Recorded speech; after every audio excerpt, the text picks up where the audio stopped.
Hay un hongo que crece sobre árboles muertos en los bosques de China, Japón y Corea. Durante más de 2000 años, los médicos lo recetaron para fortalecer el sistema inmune, reducir la inflamación y mejorar la calidad del sueño. Hoy, el Ministerio de Salud de Japón lo tiene oficialmente aprobado como terapia complementaria en el tratamiento del cáncer. En Estados Unidos y Europa, los médicos no pueden mencionarlo a sus pacientes, no porque no funcione, sino por cómo está clasificado. Esa diferencia no es científica, es regulatoria y te afecta directamente. Antes de terminar este video, vas a entender exactamente por qué existe esa brecha, qué dice la ciencia real y qué deberías saber si decides explorarlo, porque hay una distancia enorme entre lo que los laboratorios han documentado sobre este hongo y lo que la mayoría de personas en Occidente ha escuchado alguna vez, y esa distancia no es accidental. En China se llama Lingxi, en Japón Reishi, en Corea Yongxi. Los tres nombres significan lo mismo: hongo de la potencia espiritual, medicina divina, hierba de la inmortalidad. Las referencias documentadas a sus propiedades datan de hace más de 2400 años, aunque su uso como hierba funcional probablemente supera los 4000 años, incluyendo culturas coreanas e indias. En los textos chinos de medicina tradicional, una categoría llamada hierbas tónicas identificaba sustancias recomendadas para consumo diario por sus propiedades fundamentales. Entre aproximadamente 50 hierbas tónicas listadas, el reishi era considerado el más sagrado de todos. Emperadores chinos lo buscaban activamente. Era tan escaso en la naturaleza que durante casi 2000 años estuvo reservado exclusivamente a la nobleza. Los monjes taoístas lo consumían como parte de sus prácticas de longevidad. Los médicos imperiales lo documentaron en farmacopeas que siguen siendo referencia hoy. El texto más antiguo conocido de farmacología china, el Shenong Bencao Jing, compilado alrededor del año 200 antes de nuestra era, ya describe el Lingxi con detalle, lo clasifica por colores, describe sus efectos sobre distintos órganos y lo sitúa en la categoría más alta de remedios, aquellos que se toman no para curar enfermedades, sino para prevenirlas y prolongar la vida. No era decoración, era medicina de estado, y ese estatus se mantuvo ininterrumpido durante 40 siglos, atravesando dinastías, guerras y revoluciones industriales sin perder su lugar en la tradición médica asiática. El reishi contiene más de 400 compuestos bioactivos, incluyendo triterpenoides, polisacáridos y proteínas, con efectos farmacológicos documentados que incluyen inmunomodulación, actividad anticancerígena, propiedades antioxidantes, antidiabéticas y neuroprotectoras. Dos de esos compuestos concentran la mayor parte de la investigación científica moderna. Los polisacáridos, especialmente los beta-glucanos, activan células del sistema inmune, linfocitos T, macrófagos, células asesinas naturales. Los triterpenoides, conocidos como ácidos ganodéricos, tienen una estructura molecular similar a la de las hormonas esteroides e inhiben mecanismos de proliferación celular estudiados en el contexto del cáncer. Además, investigaciones recientes han identificado propiedades hepatoprotectoras, es decir,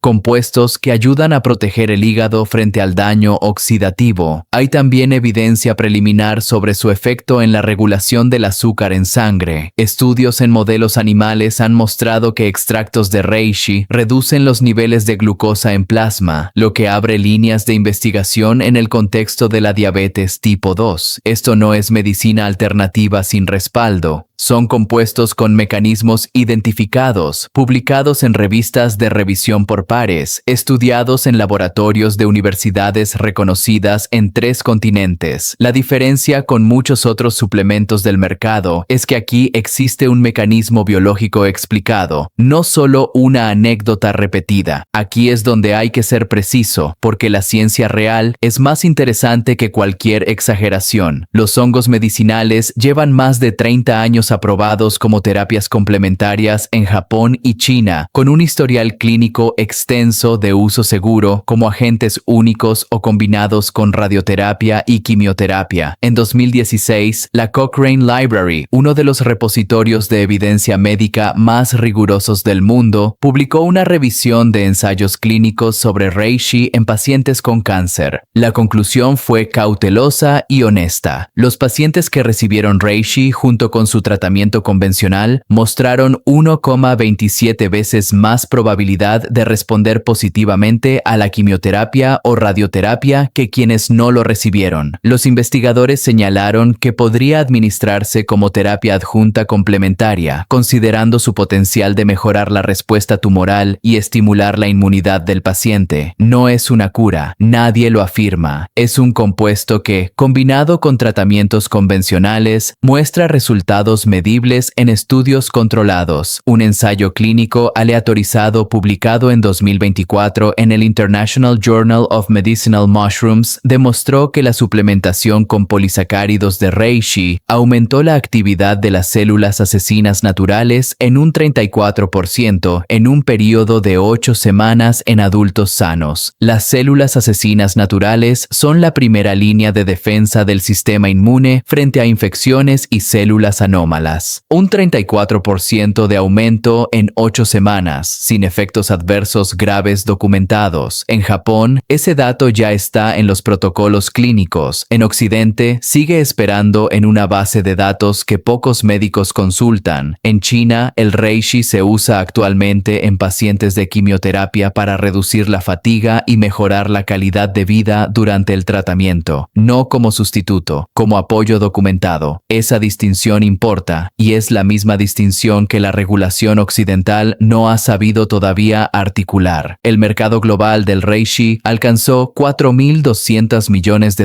en 2024 y se proyecta que llegue a $7.400 millones para 2033. Ese dinero existe, el producto existe, la investigación existe. Entonces, ¿por qué la mayoría de médicos occidentales no lo mencionan en consulta? La respuesta no es una conspiración, es una estructura regulatoria. En Estados Unidos, la FDA clasifica el reishi como suplemento dietético, no como medicamento. Esa clasificación impide que los fabricantes hagan afirmaciones de salud específicas y hace que los médicos sean cautelosos al recomendarlo formalmente, independientemente de lo que digan los estudios. En Japón, la clasificación es distinta. Los hongos medicinales llevan décadas integrados en protocolos oncológicos convencionales, no como alternativa, sino como complemento reconocido. La diferencia entre Japón y Occidente no es la evidencia, es la regulación. Y la regulación, en parte, sigue la dirección del dinero. Un hongo que crece en madera muerta, que no puede patentarse, que puede cultivarse en condiciones controladas por pocos dólares, no genera el mismo incentivo de investigación financiada por la industria que un fármaco con patente exclusiva de 20 años. No hay nadie que pague para que tu médico lo aprenda en un congreso. Y lo que no se enseña en los congresos no llega a la consulta. Mientras tanto, el mismo hongo se vende en cápsulas en cualquier tienda de suplementos, sin contexto, sin explicación del mecanismo, sin distinción entre un extracto de calidad y un producto inerte. El consumidor paga, la industria cobra y la información real sigue siendo invisible. Si decides explorar el reishi, hay información práctica que vale conocer. El reishi no es un alimento de consumo directo. Su textura es leñosa y su sabor intensamente amargo. Las formas de consumo más estudiadas son el extracto en polvo de doble extracción, que usa agua caliente para liberar los polisacáridos y alcohol para los triterpenoides, y la infusión de la seta seca en agua caliente durante al menos 2 horas. Las cápsulas estandarizadas de extracto son la forma más conveniente y la más utilizada en los estudios clínicos. Las dosis utilizadas en investigaciones oscilan generalmente entre 1,5 y 9 gramos gramos diarios de extracto, dependiendo del objetivo y la forma de preparación. Dos advertencias importantes. El reishi puede interactuar con anticoagulantes y con medicamentos metabolizados por ciertas enzimas hepáticas. Si tomas medicación regular, consulta con un médico antes de incorporarlo. Y una distinción que pocos mencionan: la calidad varía enormemente entre productos. Busca extractos que especifiquen el porcentaje de beta-glucanos y que provengan del cuerpo fructífero del hongo, no solo del micelio cultivado en granos. Esa diferencia determina si estás comprando medicina milenaria o harina de arroz con etiqueta premium. Otro punto que rara vez se menciona: el reishi silvestre es prácticamente imposible de conseguir en cantidad suficiente. Lo que encuentras en el mercado es casi siempre cultivado. Eso no es necesariamente malo, pero importa saber en qué sustrato fue cultivado, porque hongos crecidos en granos de cereal tienen un perfil de compuestos muy distinto a los cultivados en madera, que es su sustrato natural. Durante 4000 años, distintas culturas en Asia llegaron de forma independiente a la misma conclusión sobre este hongo, no porque no tuvieran alternativas, sino porque funcionaba. La ciencia moderna está llegando, con sus herramientas y su lenguaje propio, a describir los mismos mecanismos que esas culturas observaron empíricamente durante generaciones. Eso no es casualidad, es convergencia. Cuando una planta o un hongo sobrevive en la medicina de múltiples civilizaciones durante 40 siglos, no es por inercia cultural, es porque hay algo real que sostiene esa permanencia. El reishi no compite con la medicina moderna. Según los datos disponibles, la complementa, y mientras Japón lo integra en sus protocolos hospitalarios, Occidente lo vende en tiendas de suplementos junto a vitaminas de gominola, sin contexto, sin dosis, sin historia. La brecha entre lo que la evidencia muestra y lo que el sistema permite decir en voz alta no va a cerrarse sola. Se cierra cuando las personas aprenden a hacer las preguntas correctas. Este video es una de esas preguntas.